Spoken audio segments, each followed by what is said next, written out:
This session has two particular objectives. One, on understanding the emerging forms of new injustices that and their impact on people's well-being, but also build actionable strategies for a collective action to advocate for policies that empower communities and promote sustainable and equitable development in Africa. So this morning we are enriched to have a panel of able people from the civil society movement across Africa. So this session is going to be more interactive. They'll set the scene, then we shall be able to react, comment, and also come up with the actionable recommendations like I've noted. So I'll start with you, Jen. Could you kindly share with us your understanding of the historical context and the events that have led to systemic injustices necessitating a call for reparative justice?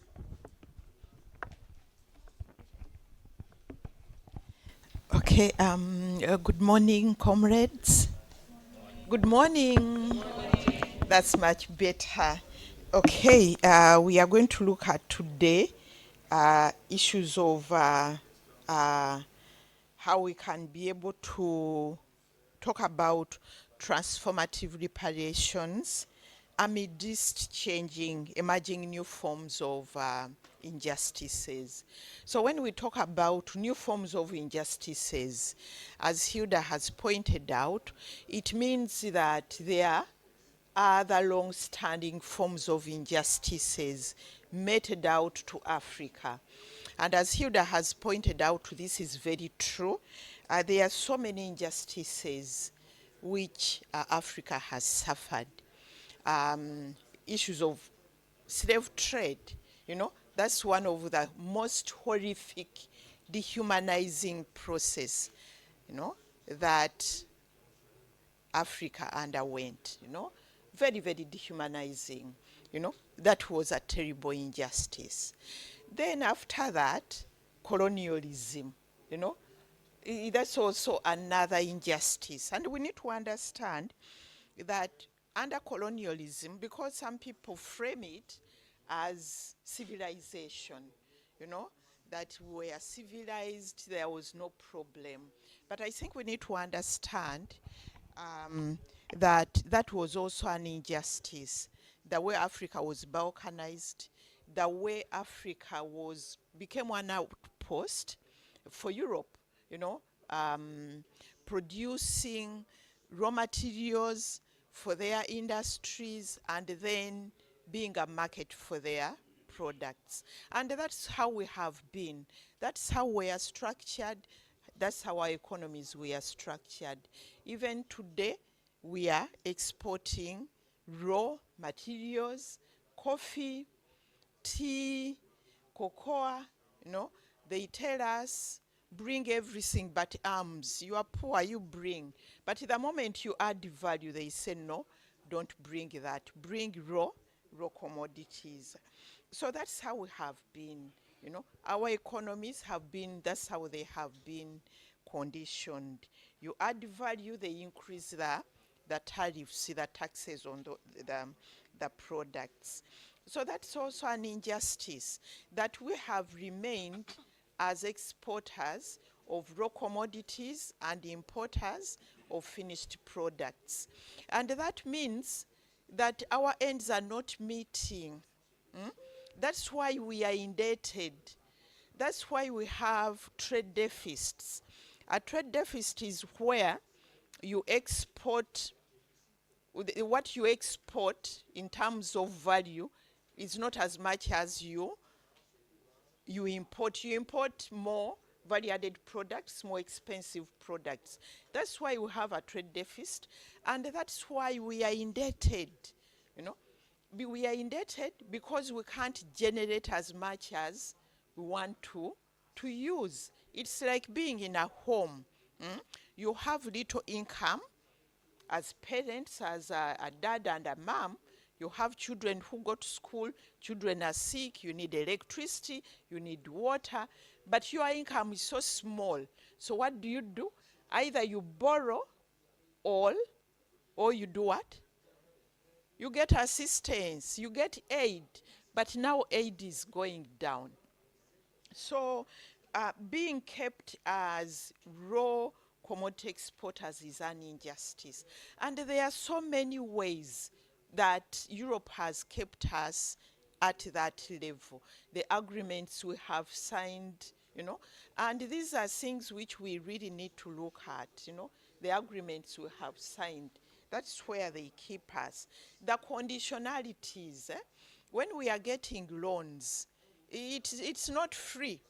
We pay the interests, but we also pay in terms of the conditionalities they put on those loans. They tell us liberalize your economies, liberalize, open up, so that they can bring in their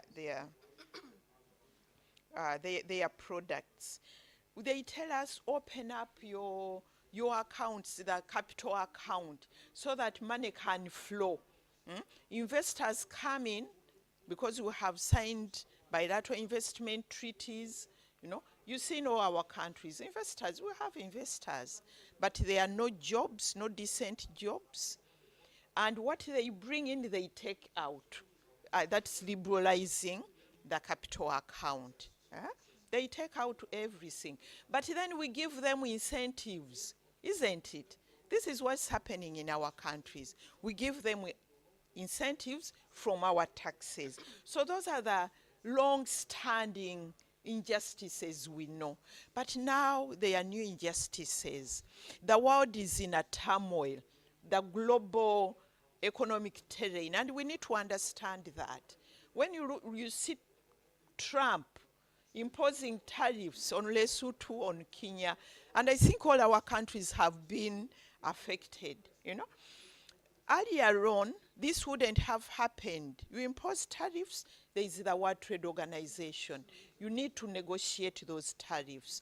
But today, Trump just says tariffs on Lesotho textile. They don't care whether Lesotho is poor, whether increasing those tariffs means that almost 40,000 women are going to get out of their employment. They don't care. We have also seen new injustices when it comes to the climate crisis. And this is very, very important. We didn't, as Africa, when you look at our emissions, who are the experts on climate? They are just about, is it 4%? Our contribution to the global emissions, But now when you look at Europe, when they have started talking about addressing the climate crisis, they are putting regulations on us, the European deforestation regulations. We have to show that we have never polluted. Showing means you have to put money, do mapping, a lot of technology. And they are telling us, if you don't show us that you didn't deforest, don't bring your coffee. What does this mean? It means the small-scale producer is going to suffer most. Those who are producing coffee, those who are producing cocoa. This is another form of injustice. And it's going to exacerbate the injustices which are there.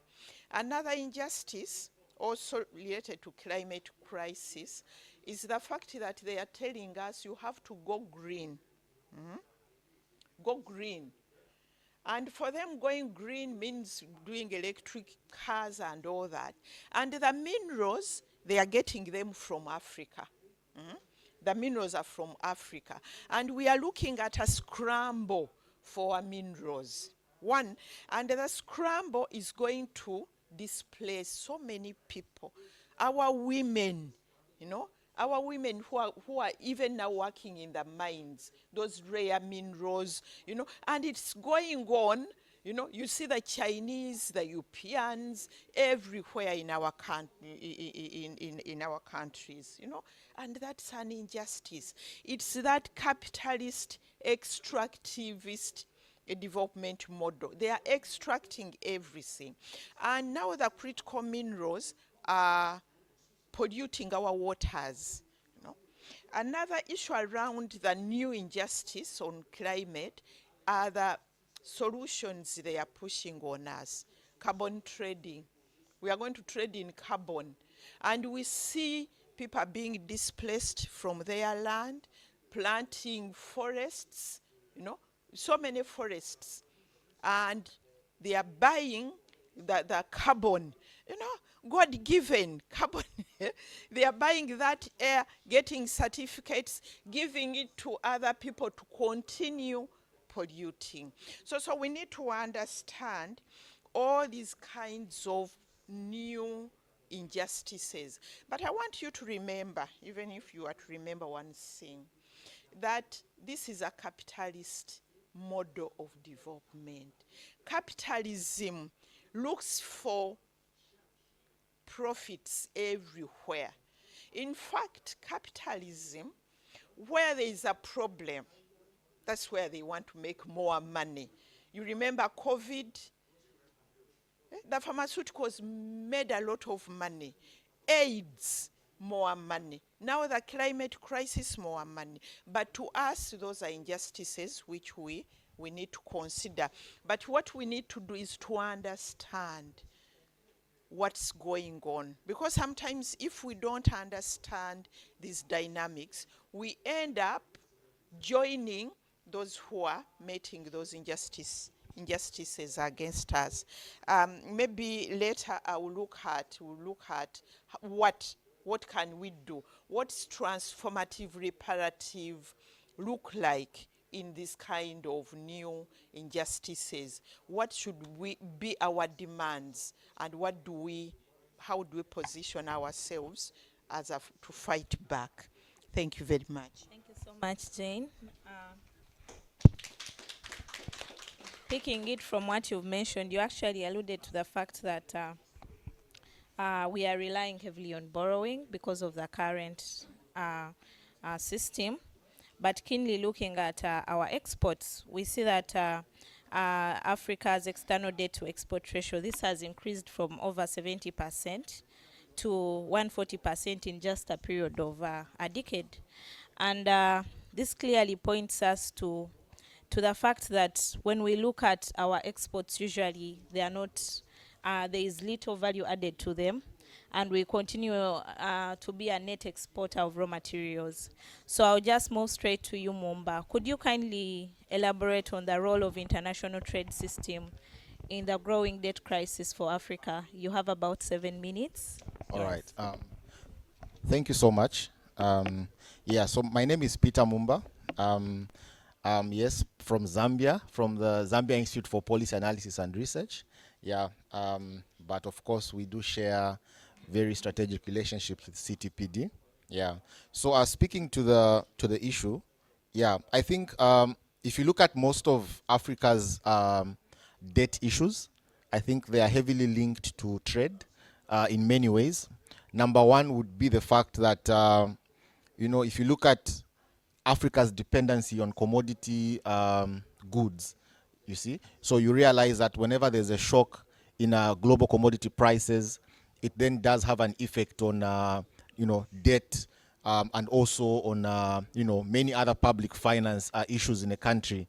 For instance, if you look at Zambia, I think Zambia's famous 2020 debt default is strongly tied to a change in copper prices. So when there was a surge in global copper prices, that then affected how much Zambia was getting in terms of its export revenues, its forex that was obviously needed to finance its public expenditures. So that in itself then led to balance of payment challenges, ultimately leading to a default. I think Ghana is also another country. If you look at the prices of cocoa, of gold that Ghana does rely on, so when there was a drop in the global prices of these commodities, we also see how Ghana's debt challenge also took a similar turn.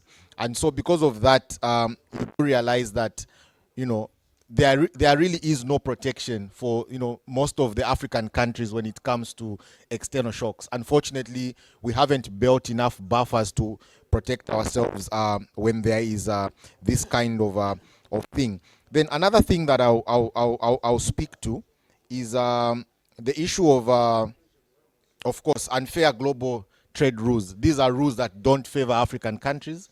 So in as much as Africa has, the raw materials that are needed for driving the economies of the big economies of the world, you do realize that most of the global trade rules don't favor them.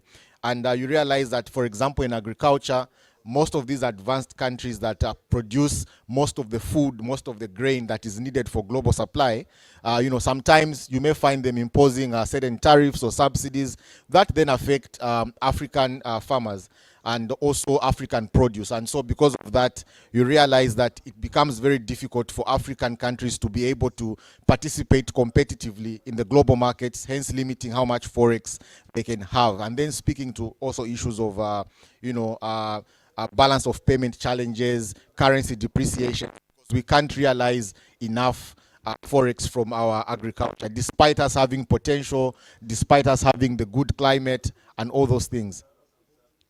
Oh, okay. All right. Yeah, I've been taught to slow down. Okay.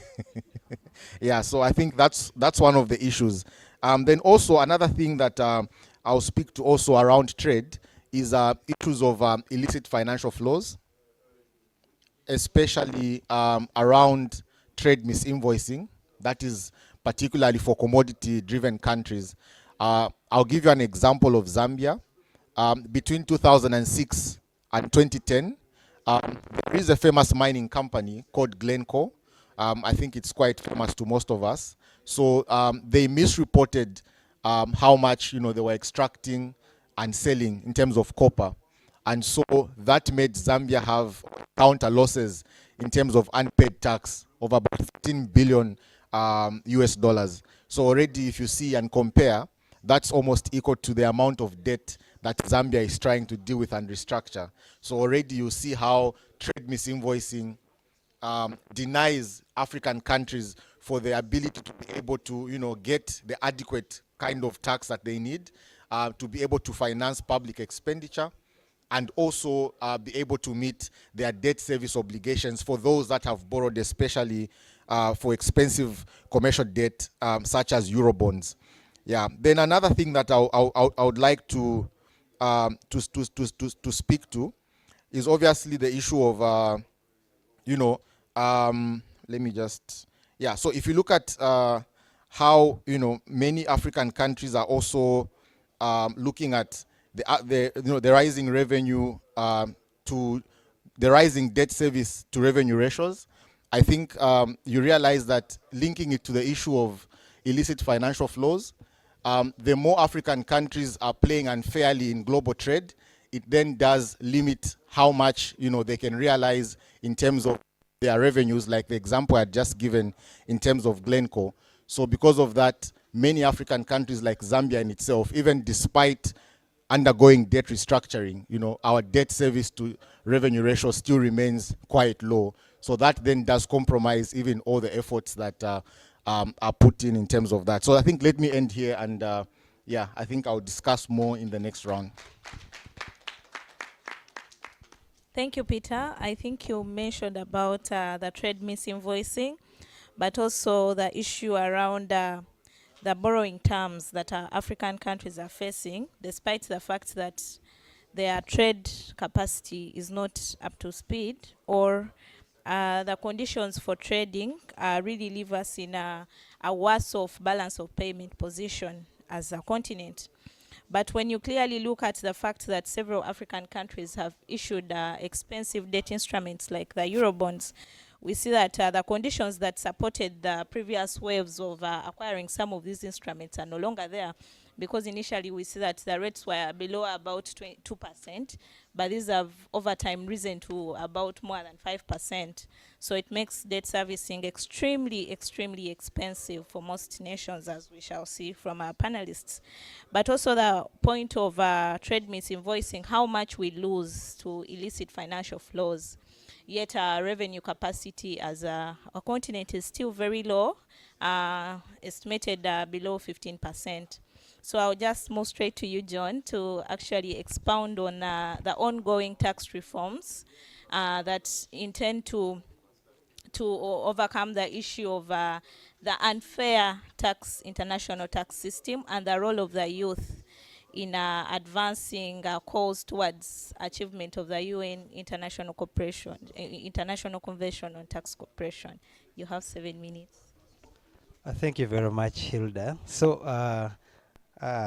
before getting to your question, Hilda, I'll just want to highlight one of the other systemic inequalities or even existing injustices which have been caused, which I should say have been caused by the legacies of colonialism or even neo-colonialism. Since I work for a youth organization, and this is something which has been very big, youth unemployment, considering the fact that the young people, of course, are the biggest in terms of numbers, especially here on the African continent, youth unemployment. And of course, one of the initiatives that has been brought up at continental level is the Continental Free Trade Area, which is being considered as one of the magic bullets, you know, to solve this youth unemployment. But of course, we still have these structural challenges of Africa trading with each other. I mean, we all know the statistics that most African countries are trading with countries in Europe or even the Americas.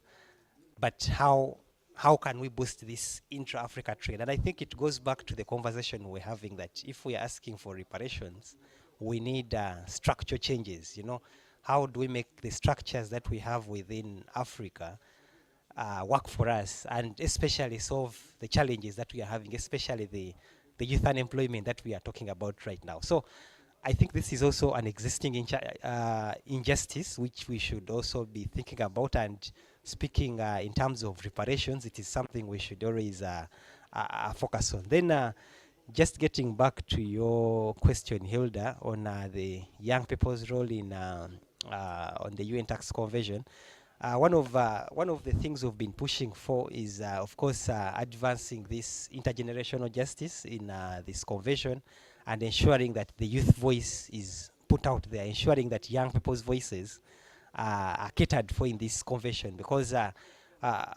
we realized, as I said again, of course, young people are the majority, and they are most affected by some of these issues. For example, the trade misinvoicing you're talking about, the tax injustices and all that. But how do we get the young people there? And that's what we are trying to do.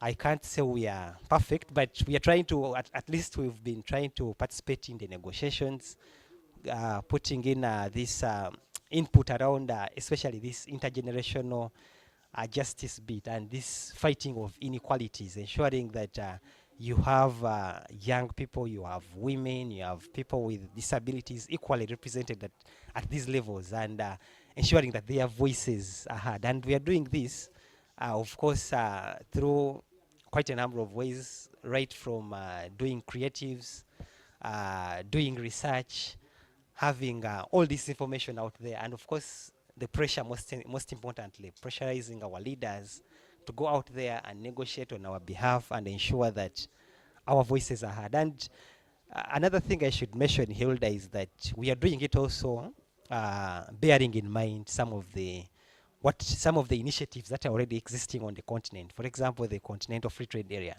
because this is a very good instrument which is supposed to be boosting intra-Africa trade, but we have to link it to the global convention. How are we going to trade with each other without losing the revenues? If we are saying that we are opening up our borders and we can trade with each other, won't other countries take advantage? I mean, we've all seen what China has been doing to Africa.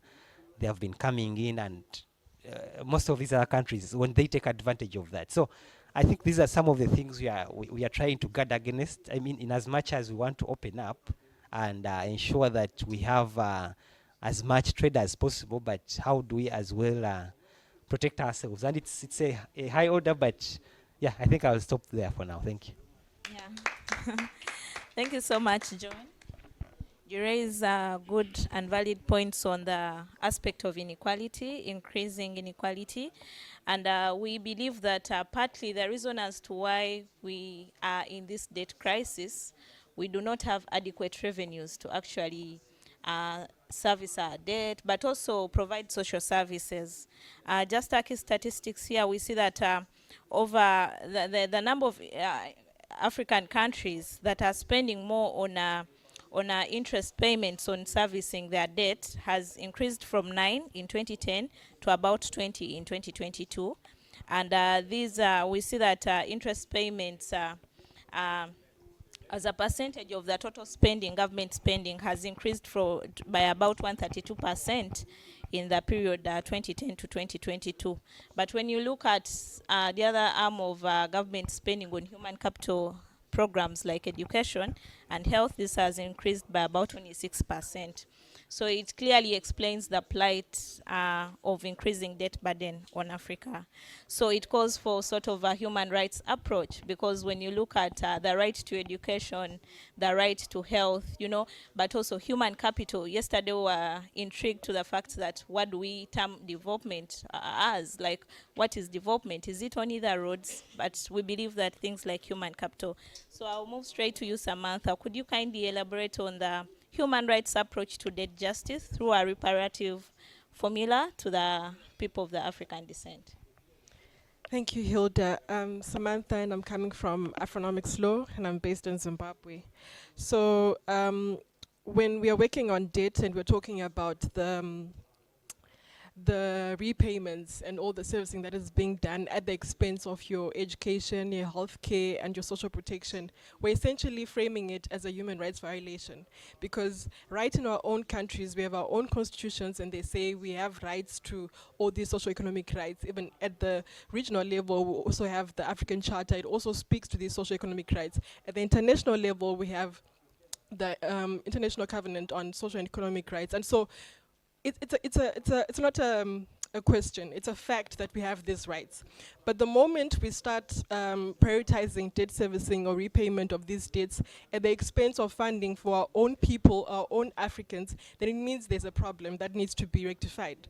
And it essentially means that even in how we try to restructure the debt, because at the end of the day, we're not saying we're not paying, but we need to have approaches that ensure that we're able to pay, but also be able to continue our own day-to-day lives and live them with dignity, and not have these water problems that then affect women at large, because they're the ones that do the housework and all the chores, and not have our healthcare systems dying and just not being able to service the people just because we do not have the money. We have sent the money to the IMF, to the World Bank. So the core has been to have the IMF, the World Bank, and all our other bilateral creditors that we have, to have them be able to incorporate human rights approaches to debt restructuring, for example. So say when they're having their debt sustainability analysis, let's have components of human rights that are also included. Let's have climate issues also included.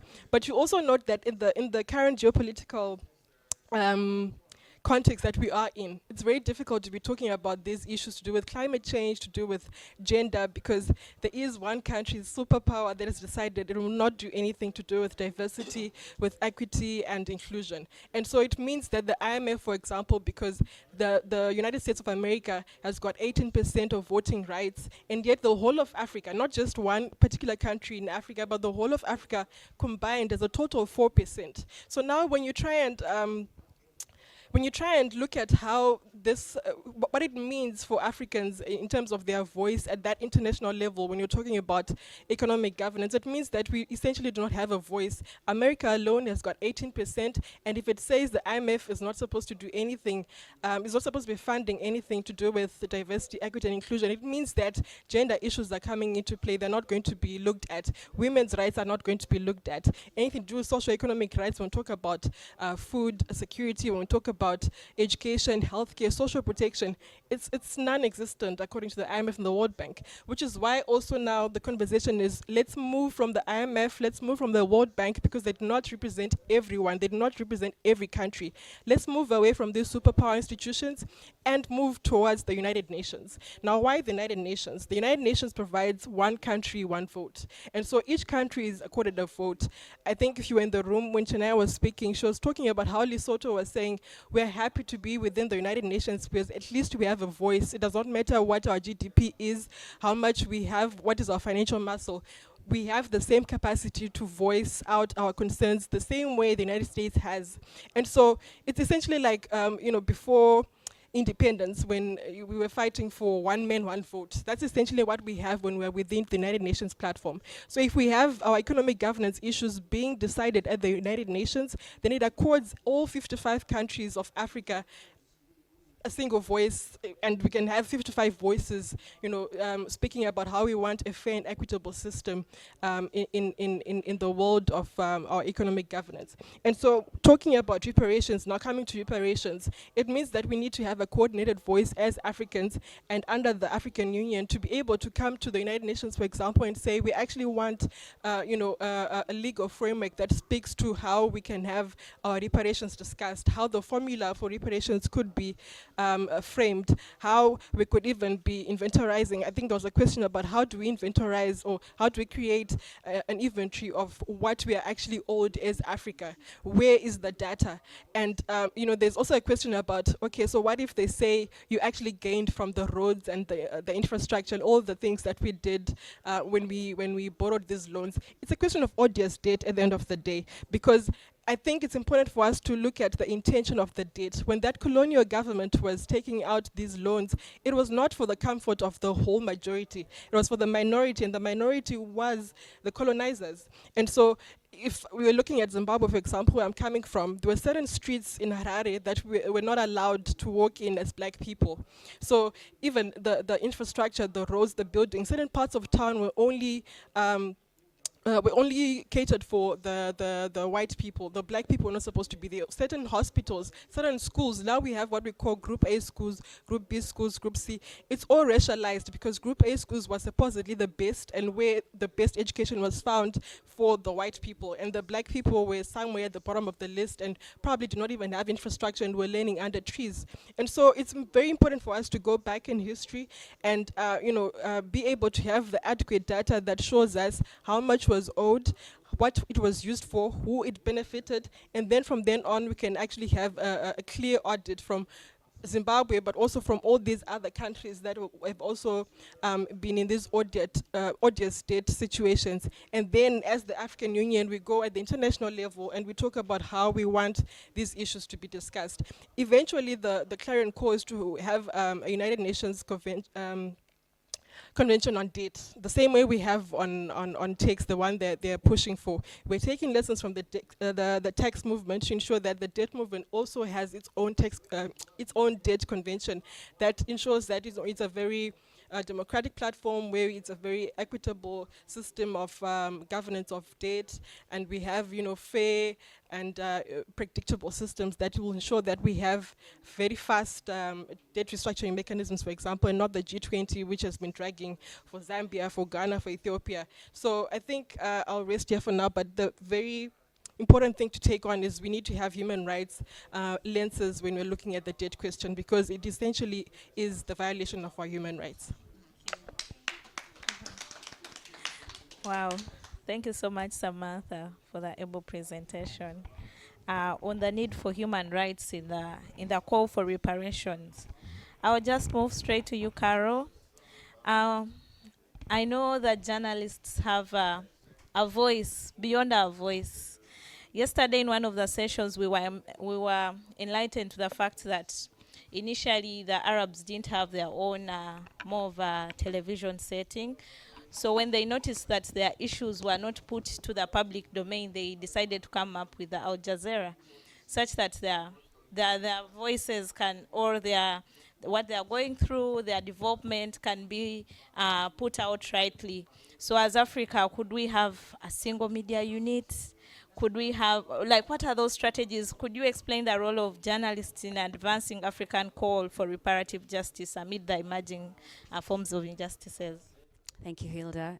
Before I answer your question, I'm seated here and I have already gotten 4 stories from the speakers. I have a story on, yes. So I'm scribbling here, but I'm here thinking about how can I make sure this story runs and Kenyans, or rather every citizen on this continent gets to know about it. I have a story on trade imbalances. I have a story on trade misinvoicing, tax injustices, coordinated voices for reparations, human rights lens when looking at debt, and also looking at the carbon emissions that Africa emits. Those are stories that I'm so sure my fellow journalists who are in this room can follow up with the speakers here. But now when I come to your question, of course, as journalists, we are more than storytellers, yeah? We are custodians of truth and voices for justice. And our role is, of course, is to shine light where there is silence and to connect history to today's realities and to ensure the world sees Africa as not as powerless, but as a continent demanding fairness and dignity. Yesterday, I was speaking to Barbara, who is, of course, the chairperson of the Board of Trustees at Aphrodite. She was saying we have to restore the dignity of Africa. And how do we do that as journalists? One, we have to, of course, educate the public. And that means breaking down complex issues like debt, trade, historical injustices into simple language. And that is where we fail as journalists, because we tend to think that everyone knows, or we tend to think that when we get misinformed, or when we get to hear what other people are talking about, do we get to question what they're telling us? Do we get to have the data and also correlate with what they're telling us? Look at how people can understand the global systems that affect their daily lives. But even as we do that, in today's world, we are looking at a gray line, where reporters often highlight injustices, corruption, and policy failures. But when the tone leans strongly towards pushing for change, it can bra into activism. And the challenge is telling the truth powerfully without crossing into campaigning. The other bit is entertaining, even as we're educating the public. Now, in today's media landscape, of course, stories are sometimes presented more for clicks and ratings than for information. So that's where we are. I slow down. One. There. Okay. All right. Thank you for that. In today's media landscape, stories are sometimes presented for clicks and ratings than for information. Now that's where a grey line appears, where news is packaged to entertain rather than to inform. The other one is on opinion, where straight reporting should deliver facts, context, and balance. But nowadays, journalist voices, choices of words and framing can unintentionally carry opinions, making it hard for audiences to distinguish between analysis and hard news. The other challenge we are facing as Africans, as journalists in African continent, is advancing personal and corporate interests. We as journalists sometimes face pressure to push certain stories for sponsors or editors, which compromise journalistic independence. And now that brings me to the next point of amplifying African voices, which is one of the key pointers in advancing calls for reparative justice amid emerging forms of injustices. One, highlighting stories for communities mostly affected by injustices, prioritizing scholars like the ones I'm seated with here, and also leaders and citizens instead of relying on foreign voices. In today's world, we find a foreign voice is more stronger than an African voice, that we would more listen to what IMF is saying than listen to what the African Development Bank is telling us when it comes to development in the African continent. Connecting past to present. Let us show as journalists, and we need to also work on this, show how colonial exploitation towards, or rather connects to today's injustices. Now, from unfair trade rules that one of the speakers has talked about, to climate debt, to multinational tax avoidance, make history relevant to today's struggle. The other thing we need to incorporate as journalists is changing the school curriculum. And it's something I'm very passionate about, because we need to advocate for Africa's debt story and reparative justice to be taught in schools. Because if children grow up learning how past injustices shape in today's economy, they will be informed, empowered, and ready to demand change. The other point is on building global solidarity, linking Africa's struggle to movement across the world, from indigenous communities to the Caribbean, this strengthens the African voices. And I want to bring this point of where we were talking about reparative platforms like this African Conference on Debt and Development. These are platforms that can be able to amplify African voices. In June, we saw the Summit on Africa Dialogue Series 2025 at the UN headquarters. And I want to quote something that the UN Secretary General that mentioned during this conference, this summit. He talked about the injustices that we're talking about today. And he said when African countries gained their independence, they inherited a system built to serve others, not them. Now, when I was looking at this story, it was only appeared in few publishers. Only a few publishers published this story, but when you come to us who are affected by these injustices, rarely do we look at these injustices with the African lens. We want to look at these injustices with a foreign lens. Now, connected to today's issues like the reparative justice to youth, unemployment, corruption, constitutional reforms, make it relevant to sustainable development. But as we are sitting here, even as we are looking at various data, we need partnerships as journalists, partnership with SEATINI, partnership with various organizations that are in this room, and also universities, because collaborating with these institutions gives journalists, of course, access to expertise, resource, and wider audience. Mining data is not easy. And there's need for training for journalists to be able to mine this data. Yes, most of the information is hidden in these books and these contractual agreements. But if you do not have a contact, maybe in the justice or in the law, who can be able to break it down for you, to tell you what this contractual agreement is, you will misinform Kenyans. You talk about a road, let's talk about Kenya. We have the expressway. We did not know the details that went behind that road, the construction of that road. It only emerged recently, the faces behind the expressway. And we came to learn that we're going to be paying this loan for the next 27 years. But when we asked for that agreement to see at what interest rate are we paying this expressway, none could be availed. The same thing that happened with the standard gauge railway in Kenya. We were very vocal about, we want to see the contractual agreement between Kenya and China and how this construction went down. But till to date, even as they hand over the SGR to Kenya, we are still yet to get that contractual agreement to know how much are we paying, or how much, of course the amount was indicated, but at what interest, how many years are we going to pay for this loan? So these are some of the issues, yes, we are facing as journalists, but I'm going to keep on expounding more on the examples and opportunities as well, and also give you areas where the changes we are seeing in Kenya, the Gen Z reflection on journalism. Thank you. Thank you so much. A round of applause to our panel. Yeah, so we shall open it up to the room for some reflections and questions.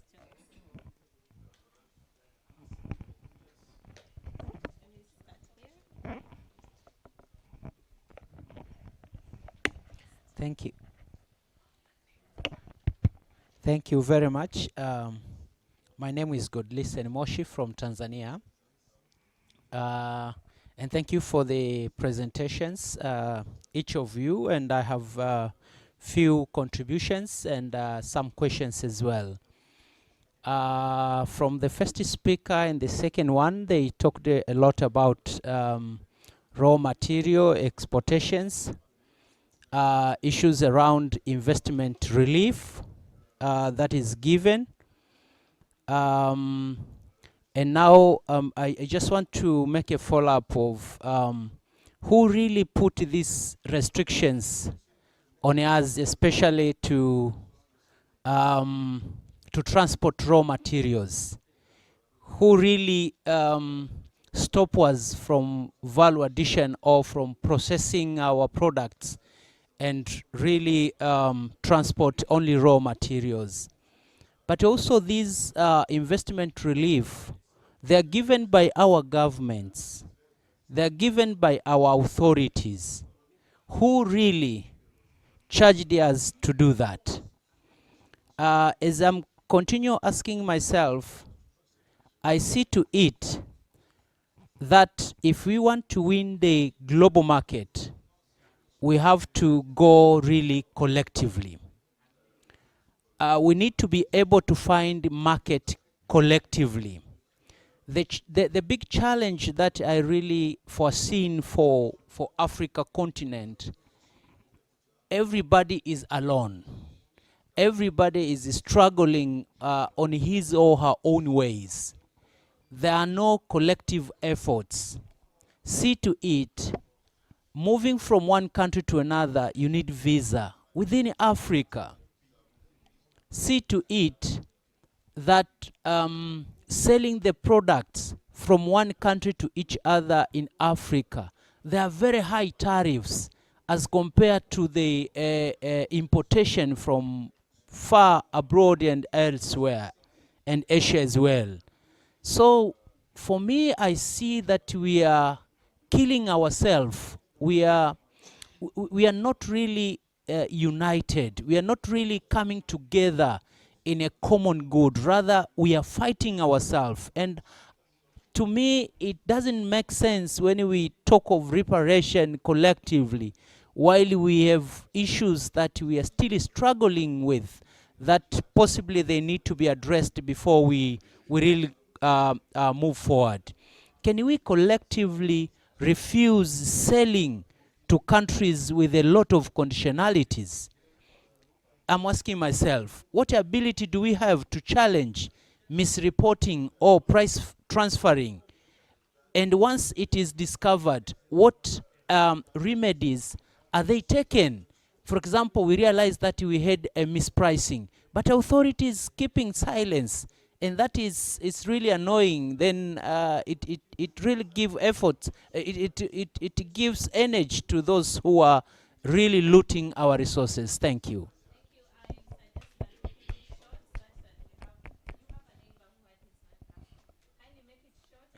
I don't know why he was sending it away when I'm seated right next to you. But is this thing working? Thank you, Madam Moderator and the panelists. Mine is actually not a question. It's just a supplement to Madam Jane. One of the injustices that were alluded to briefly by Samantha, the injustice at the IMF. We all know that on July 1st, 1944, some allied countries, 44 of them, sat somewhere in the US, to form the monetary and financial system. And Africa was actually excluded. And in that sitting, they agreed on what they call quotas, or shares in a business sense. Now this is where the injustice is.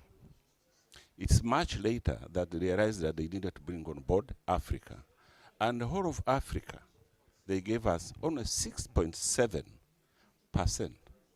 54 countries at the IMF have a shareholding, which they call a quota at the IMF, of only 64%. What does this mean? If you talk about in business sense, you are not allowed to sit at the table to discuss. So there is that deprivation of African countries to participate in decision making that actually affect them and the world. The second one of this, I think we saw this after the pandemic, when IMF released SDR, social drawing rights. I just want to show how this is also a problem in terms of what to receive at the IMF. Samantha talked about this. Uganda, as a country, our share quota at the IMF is 0.08%. And we received only 361 million SDRs after COVID, to stabilize the economies. But you compare this with USA alone. USA has 17%. Remember, Africa, 54 countries, we have 6.7. And it got 83 trillion. They don't need this money, by the way. And then the whole of Africa got only 33 billion. Not even half of what USA got. That's serious injustice. And when we start talking of, say we should leave the IMF to go to the UN system, it might not be very easy because these guys are the ones who make decisions. When you go to say to live and work with the ANA, US will step in for obvious reasons. Thank you so much. Okay. Thank you. Thank you. I'll be short. So I'll go in point form so that I'll be short. I'm worried about these injustices. My thinking is on the action, because in my view, we've been having this conversation for a long time, and the IFF conversation started in 2015. Now it's 10 years down the line. We still have this. We still have this same challenge that we're seeing. But my strongest feeling is to say, why can't we as Africa rise together, define what we want, and claim what is rightfully ours? I think. Okay, thank you. In my view, it's time to rebel. It's time to stand up. I'm telling you, it's time to say enough is enough. The West are not. They're not God. They don't define the earth. So Africans, we can still do the same because we have the money, we have the resources. We just don't have proper administration of our resources. So why can't we deal with proper administration of our resources, and then we give our back to the West? Because if we are paying 60 billion as in debt, and we get about 40 billion ODA, what are we doing? What are we doing? We have a 10 billion deficit. Why don't we just have our own bank as Africa? We put that 60 billion in our own bank. We give ourselves our SDRs each and every year. That's my contribution. Thank you.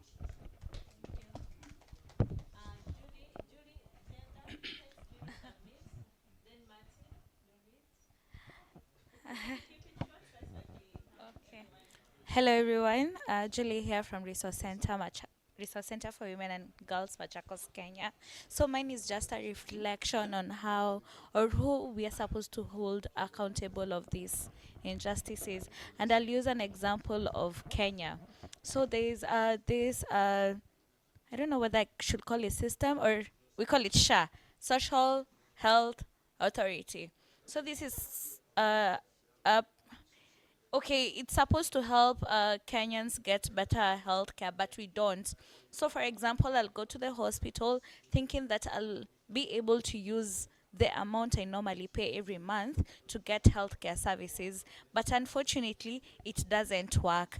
And I'm trying to understand who exactly is responsible for such inconveniences to us as Kenyans, because we pay a lot of money. A lot of money goes to that health sector, but I'm not able to use the money that I pay there. So who are we holding accountable at the end of the day? So I'll just make mine very brief. I'm Sakwa from Kenya, and my interest is around the private sector, which is more of a contribution. But again, you're free to respond to that as a panel. So, of course, we are noticing that trade has become one of the easiest way to continue with injustices post the colonial period.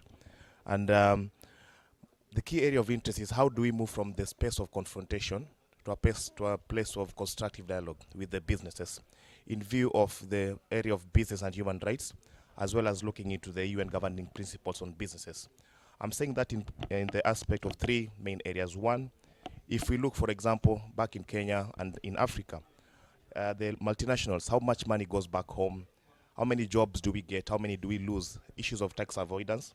Number two, on BHR, or business and human rights, for example, in Kenya we had the large tea farms having cases of GBVH by the BPCS that was exposed recently in 2023. So we are seeing physical harm, security forces brutality and deaths that are still occurring now. And lastly is an issue of FP, called free prior informed consent, for example, in issues of historical injustices being transferred many years later, like the tea farms in Kenya, flower farms that were taken before, that have ended up, of course, displacing people, but also disenfranchising the communities economically, which for me I still feel is a form of economic injustice that is continuing to perpetrate until this point in time. Thank you. Thank Let me stand because that mic might not come here. Thank you very much, Jane, another panelist, and thank you, Madam Moderator. I feel very uncomfortable when I hear this conversation because it sounds the same thing that we've been hearing for years, for decades. And we seem to be without solutions as Africans. Whereas I see we do have the solutions. What I'm going to ask you, I have the answer, but I'm asking you. How do we implement the solutions that we already have? Because we do have the solution. Jane, you were referring to the global trade. And we know about our African continental free trade area. We know about our African financial institutions. We know about our African everything, including the way we communicate. How do we use what we already have? That's the question I'm putting to you. And I'm putting this question here. I might put it everywhere. On all the panels that we had yesterday, you could put the same question. How do we do as Africans to implement the solutions that we do already have?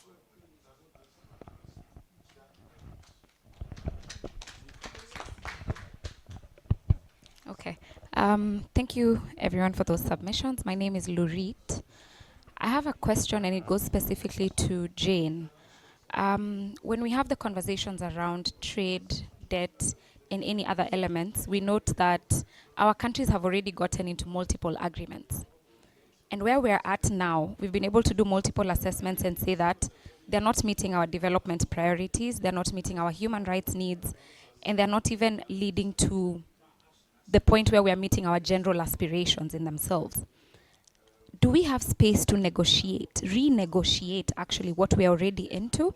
Or do we wait until they lapse and then we negotiate better for the second round of everything? So at this juncture, what does that negotiation process look like, and how can we influence at this point? And then the second part is to echo what Caro has said in terms of journalism. So sometime in May, I was privileged to have conversations with parliamentary caucuses on business and trade, health, and all these particular issues. And an interesting thing about legislators, you'll notice that they say that we do not fully understand the nitty-gritties within these particular agreements. And it brings to a point where we see that even the government has not invested in a policy communications ecosystem to actually break down these agreements to the people who are designed to either ratify, to either sign them, to either come up with them and have this kind of negotiation power. What then does that mean for us as citizens who are even trying to understand those particular agreements? So is it time to also embed some kind of policy communications ecosystem within our respective governments so that they're able to also pursue education, outreach, and awareness at their level so that it complements the work that we do as civil society? Thank you.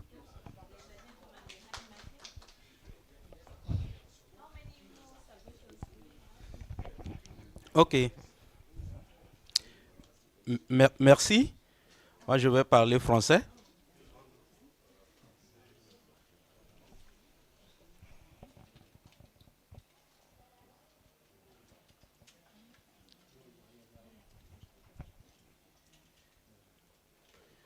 Ok, merci. Je félicite tous les panélistes pour leur brillant développement. Nous parlons de la transformation et je dis que cette transformation doit commencer par nous-mêmes Africains. Hier, cela a été dit, nous devons être forts si nous voulons changer quelque chose. Et être fort passe par l'unité. Lorsque je viens je prends un exemple, un pays comme la Chine. Dans mon pays, le Bénin, nous produisons ce que nous appelons le gari. C'est un aliment qui est fabriqué à base du manioc.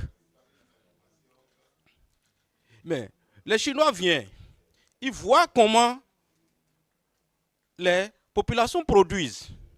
Les Chinois copient et vont en Chine, reproduisent la même chose, les met sous emballage et déversent ça en Afrique. Maintenant, l'Africain dit, alors, ce qui est venu de la Chine, c'est plus propre.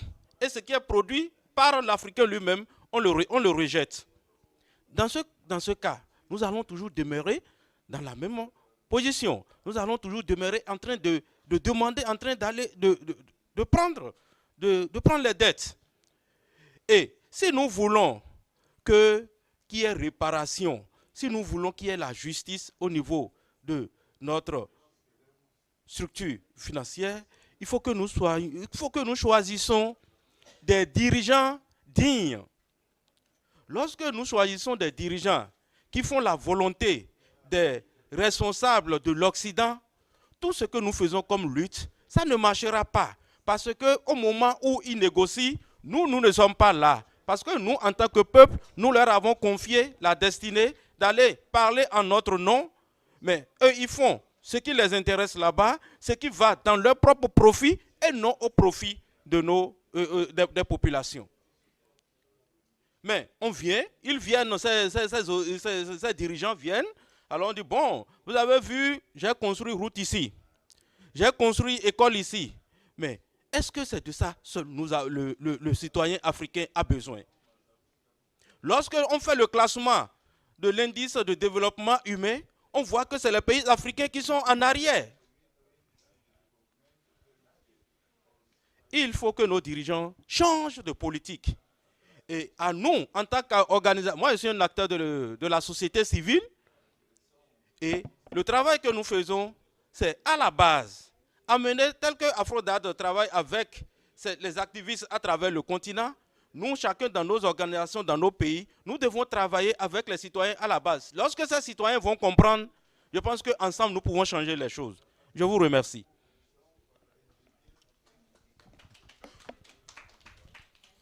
Thank you. I'm from a country, Liberia is my home. I'm from a country that gained independence since 1847. And in 2025, as a country, we still struggle to take our national budget to $1 billion. We still haven't been able to achieve that. And over the 100+ years, we've managed to make a lot of companies generate billions of dollars from within that same country that doesn't generate $1 billion for its own development.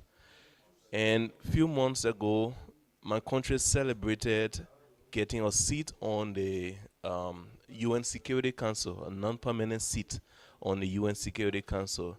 And I was left wondering, why would we be celebrating such? I mean, the entire African continent doesn't even have a permanent seat on the Security Council, and yet we're still in this age celebrating non-permanent seat that doesn't even give us relevance in that particular council.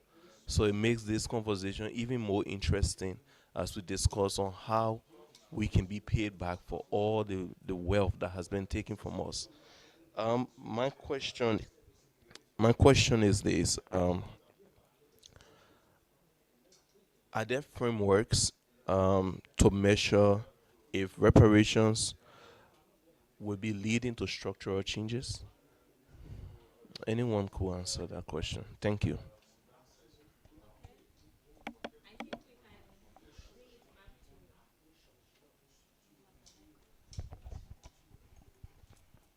Thank you so much for your contributions and the questions. I think I'll start with you, Jane. You try to respond to a few questions that have been given to you, but also wrap it up. Okay, thank you so much. Too many questions. I will answer the question to how. Where do we fight? Who do we hold accountable? These issues, It's like fighting a war. There are many front lines, isn't it? So many front lines. When you see the Ukraine war, when you see the reporting on the Ukraine war, they say they have bombed that area, they bombed that one, they bombed that one. So this is how it is. We have to fight on all fronts and everywhere. We need to put on those lenses to be able to say, this budget, for example, budget, our national budgets, you say this budget, I think we need to change it. You know, maybe there are no services. So we need to look at all those policy issues. For example, take an example of taxes. Every year, all our countries have budget tax proposals. Government puts on table tax proposals every year. And I know a number of countries do that every year. They put in place new tax proposals. Look at them. Who is being taxed? Who is not paying? You know, because in those proposals, even in the budget, that's where they put incentives. Who is getting the incentives? Why are they getting that incentives?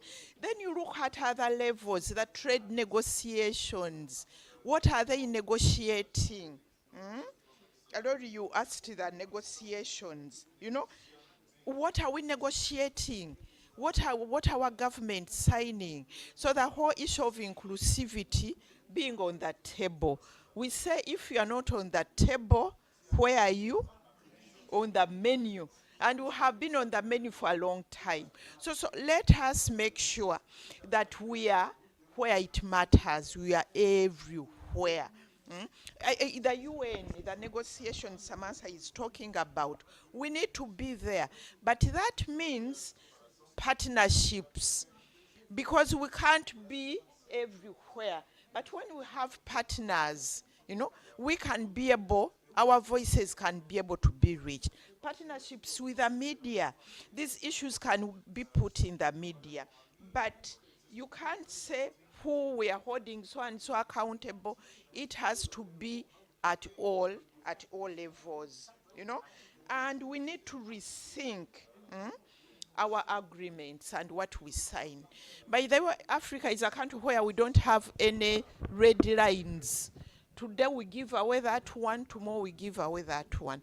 I have been in trade negotiations in the WTO, the World Trade Organization. The European Union, are you the one who talked about subsidies?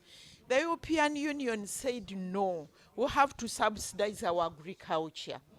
And we said, this is too much. You subsidize, you dump in our countries. They said, it doesn't matter.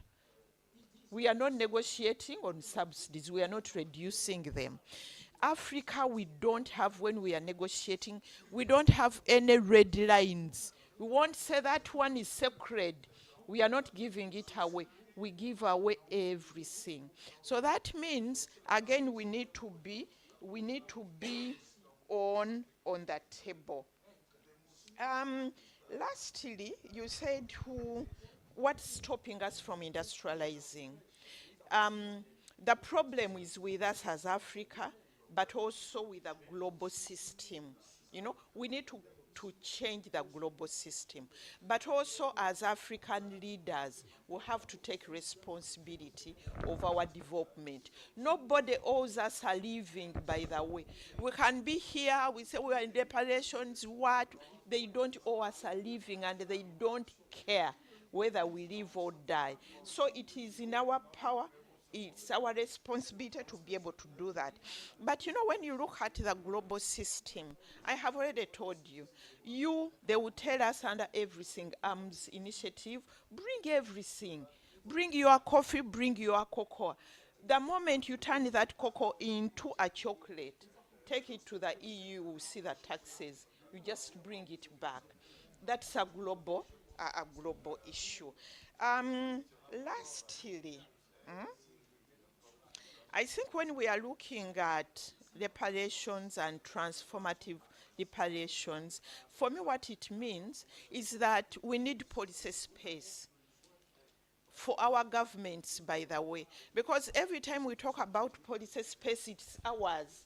As civil society, our policy space, we can't engage. But we need to fight for policy space for our governments, because our governments have been emasculated by all these conditionalities. You know, we need, I give you an example. You are from Tanzania. What happened when Magufuli wanted to tax the mining companies? Tanzania is still paying today damages because they took them to the international court. That's policy space. So our governments need policy space to be able to protect us, to be able to put in place policies that are in the public interest, in our interest, not in the interest of corporations. And that's really, really important. If we are to do structural transformation, lastly, structural transformation really is about industrialization, but it's about linkages. Today, there are no linkages. When we talk about agriculture, what you are saying, my brother from Cameroon, Gali, we produce cassava, we don't add value, and we import starch. Look at our statistics. We import a lot of starch, but all our countries here in Africa, we produce cassava, and we eat it raw. Gali, they get it from China. You know, so we need to rethink how to be able to link our agriculture to our manufacturing, to our industrialization, to our trade, and to our trade negotiation. That means if China, you want to produce gali, it's okay, but we are going to tax it. Tax it. And we have that policy space to tax it heavily. So if my sister Samantha here says, for me, I want to eat gali from China, you pay for it.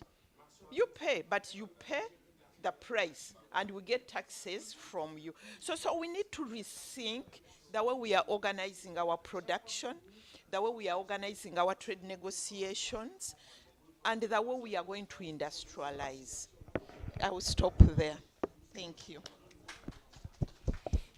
Thank you, Jane, and thank you everyone for your questions. I think Jane touched on a lot. I'll briefly speak to three. Just to say, I think when we're having this conversation about reparations, we're not negating our own role that we have played to lead up to this current crisis that we are in. But at the same time, we're saying reparations are urgent. We're actually late in trying to claim that this year is the year of reparations or the next decade is the decade of reparations. That should have been done way back.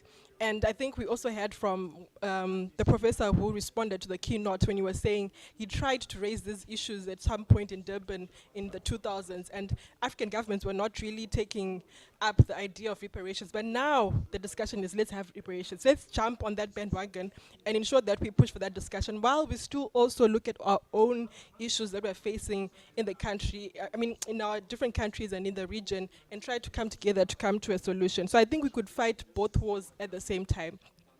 And then the second question about how do we implement the solutions we have here. Martin, we have been together in the spaces where we are actually calling for these UN conventions on either tax on debt. You know the politics around these issues.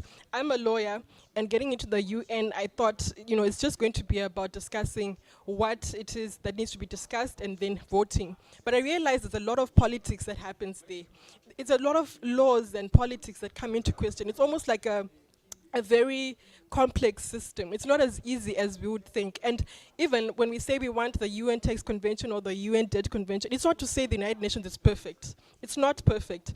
But at the moment, it's the most democratic platform we have that we can at least have an equal voice and not have the quotas that were being explained here, which then translates into the voting rights, where we have America having a larger voting right, and yet the whole of Africa has got, less than 7%. So those are some of the, yes. And then the last one was, are there frameworks to measure if reparations will lead to structural changes? And I think for me, when I'm looking at reparations, first of all, I'm looking at the question of dignity. It's about restoring our own dignity. And it's also about, healing, because we were wronged, and so we need to heal. It's an aspect of transitional justice. And then thirdly, we need to remedy the history. It needs to be corrected. We can't sit and let it, slide. It needs to be corrected. And then we also need to balance the books because they owe us. So let's also have that money coming back to us. Let's have that compensation, even if it's not in financial terms. The artifacts that went to the Americas, to the UK, to the West, we need them back. And then when we have done all of that, for me, it's a political statement. It's Africa, getting its voice back and saying we actually know what we are with and we have a voice. And once we have done that, it also sets an ideology where, we can also then be able to be recognized as a force to reckon with, and then also have a voice in the global economic governance system, which then may also then lead to ultimately